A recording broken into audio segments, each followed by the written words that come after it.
सितम ज़रीफ़ी आहे जो गुज़श्ता केतिरनि ई हफ़्तनि खां तव्हां पाण ॾिसी रहिया आहियो त हिकिड़ो ड्रामाई अंदाज़ में जेको आहे इहे मशीनियूं अचनि थियूं, वरी गिरफ़्तार थियनि थियूं, वरी उहे छॾाइजी थियूं वञनि। अजीबो ग़रीब हिकिड़ो सिलसिलो आहे। असीं government of Sindh government of Pakistan खां पुरज़ोर लफ़्ज़नि में इहा घुर था कयूं त कम अज़ कम जेको आहे सो हिनखे सिंध असेंबली या वफ़ाक़ी असेंबली में जेको आहे सो खणी वञी करे ऐं इहा ट्रस्ट जो जेको इदारो आहे उहा हुकूमत पंहिंजी तहवील में वठे।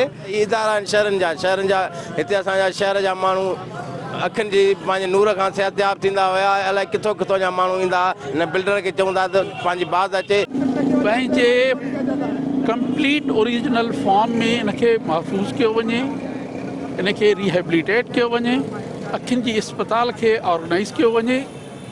अखियुनि जो मर्ज़ तमामु वॾे पैमाने ते आहे, हीअ का नंढी शइ कान्हे का। हीअ जेका अस्पताल आहे जेकॾहिं ठीकु तरह सां हिनखे हलायो वञे त अहिड़ियूं 5 ॿियूं अस्पतालियूं हिन उत्तर सिंध जे लाइ घुर्बियूं आहिनि। चवणु आहे त हिन अस्पताल जी प्रॉपर्टी खे मुकमिल तौर ते सील करे हिन जी जॻह ते का बहितर इदारो जोड़े जेको अखियुनि जे हवाले सां उत्तर सिंध जे हवाले सां अहम कमु करे उहो जोड़ियो वञे। कैमरामैन रफ़ीक मंसूर सां गॾु सारंग बप्पड़, सिंध टीवी न्यूज़, शिकार।